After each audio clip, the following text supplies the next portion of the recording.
Hi, it's me again with Corel Draw Tips and Tricks. Somebody sent me this file and they're needing help cutting out the red lines and engraving the black lines, and they can't seem to figure out. Now it's in millimeters, but it's 1 point, so that isn't going to cut. So whenever you select this whole thing, and this is like an iPad tablet holder, go up to Object and well, it's already on group maybe. Let's see how big this thing is. It's 200 millimeters. I'm going to change your nudge factor to 220, and I'm going to move that over. Okay, we're done. So all we have to do now is turn this into a hairline.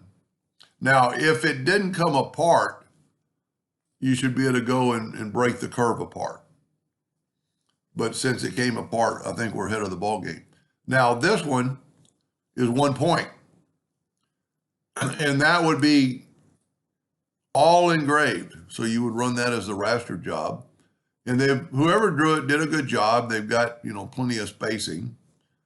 But now that this is a hairline, this will cut out. We put it back, and that will cut out. Now, for the one I'm doing it for, they said it was 1/8 inch plywood. I'm going to change your units to inches, and I'm going to measure this joint. Well, there's two ways we can do it. We can click on it and go up to Object and break the curve apart, and then we can click off the item and click that. And you see we are at 1.25 thickness, and we're also 2.283 in width. So this is your thickness of your wood, so that's perfect. Now I'd go ahead and back up and put the curve back together. Now this one's the same thing, but you don't have to do anything, just turn it to a hairline. Now we're going to do a little bit of measuring just to make sure. I'm going to get my parallel dimension tool and click on that node or get on that perpendicular, and then hold down your control button and go perpendicular till it snaps on that node. Well, that isn't what I wanted. I wanted the parallel dimension tool.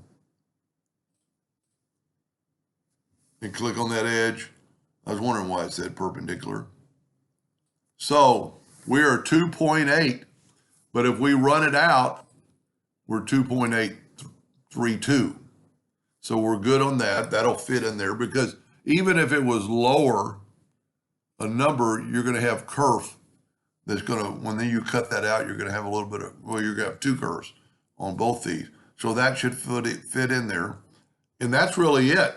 Now, if you wanted to, depending on what you want to do, you could always, it would just take you more time to engrave. Get your Smart Fill tool, set on black, and fill in these stripes of the ball. I mean, you could even go like that.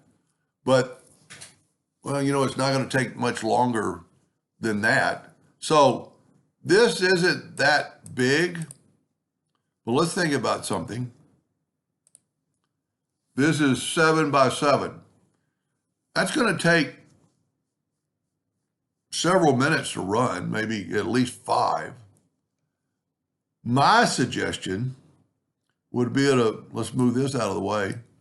And if this is your laser bed, which I don't think could be true, let's say your laser bed is 16 by 8.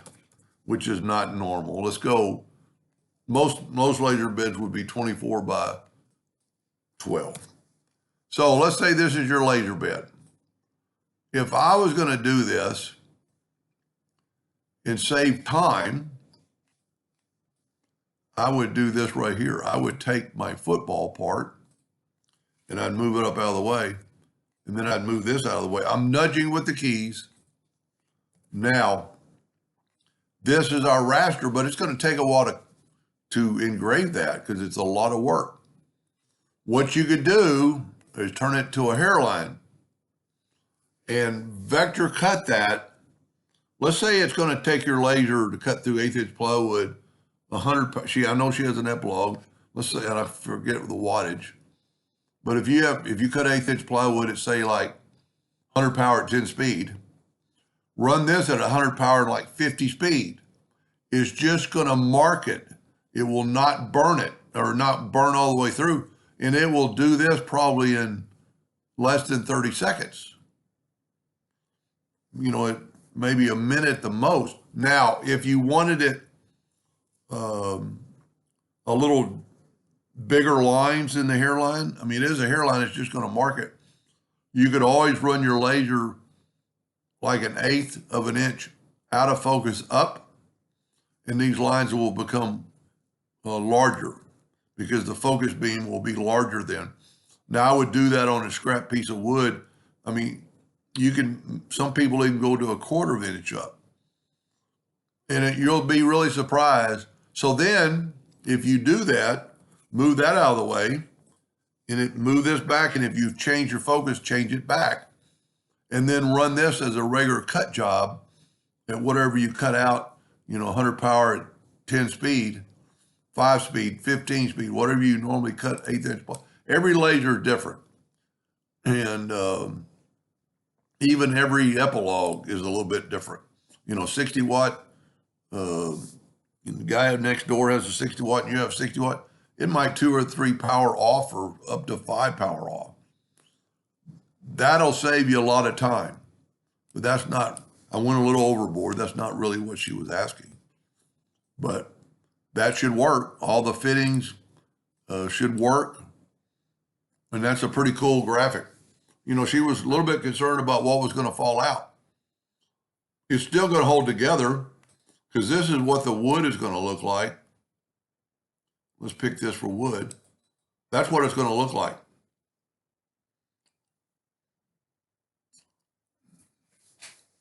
Well, with that said,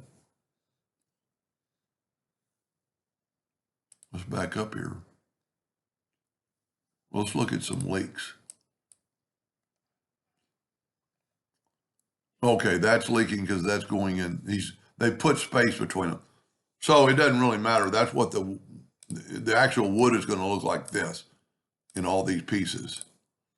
And regardless if you did lines or not, but I'm just trying to get the idea of what it would look like.